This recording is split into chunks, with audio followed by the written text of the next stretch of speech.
Hello everyone, আসসালামু আলাইকুম। কেমন আছেন সবাই? আশা করছি সবাই ভালো আছেন। তো আজকে আমি আবার আপনাদের মাঝে চলে আসলাম নতুন একটি ভিডিও নিয়ে। তো দেখতেই পাচ্ছেন, এটা কিন্তু গত ফ্রাইডের ভিডিও। গত ফ্রাইডে আমাদের বাসায় এই বিশাল সাইজের একটি রাজহাঁস আনা হয়েছিল।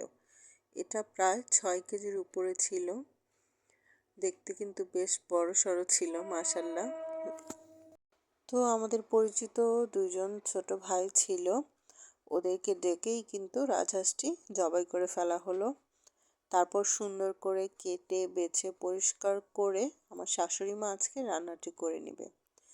দেখুন, দেখতে কিন্তু একদম মনে হচ্ছে গরুর মাংসের মতো। এখানে রান্নাও করা হয়েছে হাতে মেখে। খেতে কিন্তু খুবই মজা হয়েছিল। তো মাংসের সব মশলা দিয়েই কিন্তু এই রান্নাটি বসিয়ে দেওয়া হয়েছে।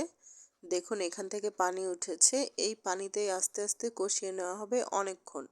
এটা কিন্তু বেশ শক্তও ছিল, রান্না হতে 2.5 থেকে 3 ঘন্টার মতো লেগেছিল। তো এভাবে করে আস্তে আস্তে জাল দিয়ে কষিয়ে রান্নাটি করা হয়েছিল। মাশাল্লাহ, খুবই টেস্ট হয়েছিল খেতে। তো আপনারা কিন্তু এই শীতে একটি রাজহাঁস এনে খেয়ে নিতে পারেন, খুবই ভালো লাগে। শীতেই হাঁস আমাদের খাওয়া হয়, আর রাজহাঁস খাওয়া আমার লাইফে ফার্স্ট। এর আগে অনেক রকমের হাঁস খেয়েছি, তবে সেগুলো হচ্ছে ছোট যেই হাঁস, মানে ছোট সাইজের যে হাঁস থাকে সেগুলো খাওয়া হয়েছে। অলরেডি অনেক ভিডিও আপনারা দেখেছেন। তো এখানে কিন্তু প্রায় 2 ঘন্টার উপরে কষিয়ে নেওয়া হয়েছে। প্রায় 90% কুক হয়ে যাওয়ার পরেই কিন্তু এখানে কিছুটা পানি অ্যাড করে দেওয়া হয়েছে। তো এই পানিতে এখানে আরও প্রায় 1 ঘন্টার মতো আস্তে আস্তে করে রান্নাটি হবে।